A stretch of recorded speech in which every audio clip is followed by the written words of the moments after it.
Okay, so since I have a spare few minutes, I want to do my quick reaction to Evil Dead Rise. And now, this was a movie I was really looking forward to. This was a film that the trailers didn't amaze me by any means. I thought the trailers were fine.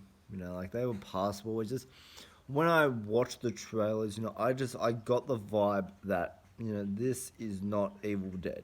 There was nothing in it that was signature to the Evil Dead franchise. It didn't have the cabin in the woods. It didn't have someone welding a fucking chainsaw. It didn't it had none of that. It had none of the Evil Dead goodness that we all love from the first three films, especially the cabin in the woods setting. Taking that away is like taking away the chocolate taste on a chocolate bar. It's just very plain. That's kind of what I got from the trailers. And now jumping to the movie, this time around we have an apartment building being the cabin in the woods, setting. And I didn't mind what they did here. I think I won't go into specific details here, but there's a few twists and turns with the apartment building and creating that as a threat and creating that isolation and claustrophobia that was in the first Evil Dead film. Because if I haven't seen the Evil Dead franchise, in quite a while, but if I remember the first film correct, I'm pretty sure one of the things that happened very early on in that movie was the bridge broke, so they can't get out of here. So they're in the middle of buttfuck nowhere here with this demon just continuing to charge at Ash and his people. And in this film they do something similar with that. And I really liked what they did here. I think they brought back that claustrophobia and that isolation and that hopelessness, feeling from the first film of like, there is no chance of survival. I don't know, I really loved what they did with that in here. And I think it created for a lot of great tension and a lot of good suspense. And now, getting into, I guess, the demon itself, because, that's why we are all there, is to see this demon fuck people up. And, yeah, it, uh, yeah, it definitely fucks people up. There's quite a bit of blood and gore in this film. And this film is definitely going the more serious route as well. This film isn't trying to be like, like a slapstick, splatter film.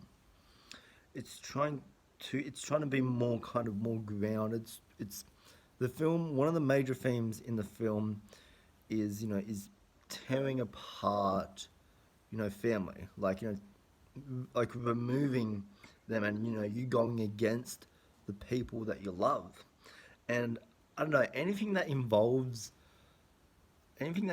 kids and the kids having to team up against their mother. I don't know, those films I find really hard to watch. I don't know, only because I feel like that's something that is just that's something that you just kind of need. That's something you need in your everyday life. You need that. You need that human connection, and you need that kind of that love. And so I felt like that was something that was built up, pretty well in the first film because this family is going through some struggles.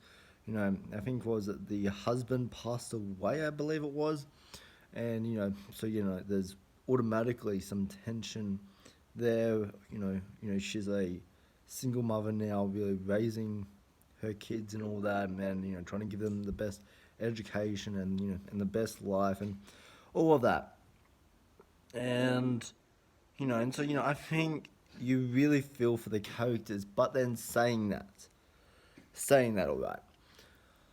I feel that the first 20 to 30 minutes of this movie is incredibly slow. There's a lot of clutter, I guess, in the film. And as far as how this demon gets unleashed in the first place, To me, that just felt like a whole bunch of circumstances just kind of happening. Like there's an earthquake, kind of out of nowhere, um, and then there's this hole in the ground. They go down there, and you know they find this book, under some dirty piles of shit, and yeah, and I don't know. I feel like if I saw the Book of the Dead, I feel like I feel like there would be, a part of me that would be curious, but then there would also be that part of me like, I don't want anything to do with this shit. This looks like some demonic cult shit right here. And yeah. Um, but yeah, like I thought like, the setup, it was good enough for an Evil Dead film. And I think this film has a more like it takes its time to kind of get to know its characters. Like, even go back as far as like, the first Evil Dead film that doesn't have a whole lot of character development. It's really just teenagers. It's really just teenagers as meat for the demons. Like even Ash, we don't know much about him in the first film, and really in all those movies, we don't know much about Ash. We know Ash purely because he is iconic, purely because he's the one with the chainsaw as a hand, and that's like that's something signature to those original films.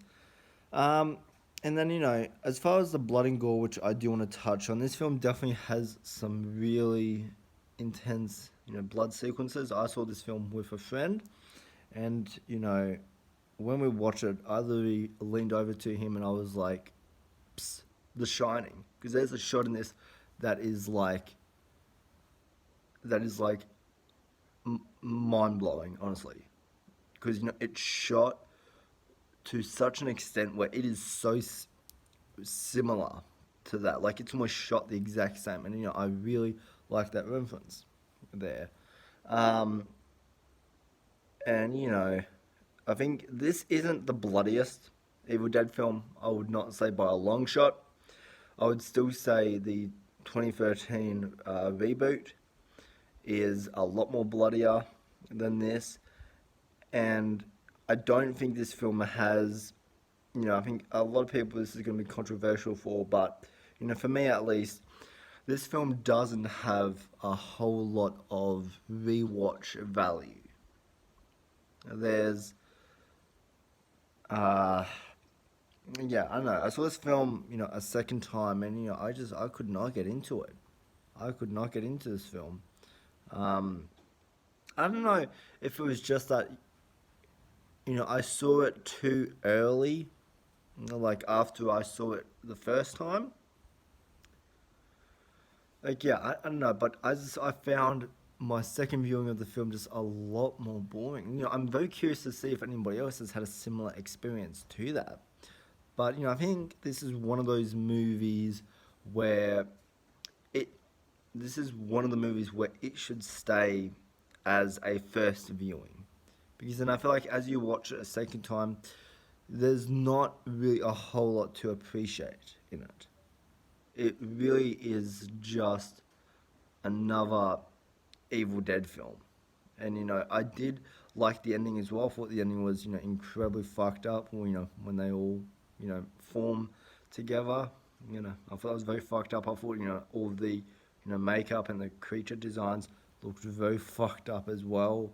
Um, and I think there's some great. I think this film has honestly some of the best lines in the entire franchise. With the whole mummies with the maggots now. I fucking love that line. I fucking love that line. That was a highlight in the trailer. That's a highlight in the movie. One of the creepiest fucking lines in the entire franchise. And just the physical performance from the main actress is just incredible. Like it's some of the shit that is done here is just like in some of the shit that she does with her body is absolutely incredible. And because I know from what I've at least researched, she did a lot of her stunts herself. I mean, I'm sure there's certain scenes where there was a stunt double, but you know, this takes some mad effort. And I think she definitely needs to be given credit where credit's due for her performance. And I think she's creepy, she's frightening, and she's terrifying, like as well. Like she's someone that you do not want to fuck with, and I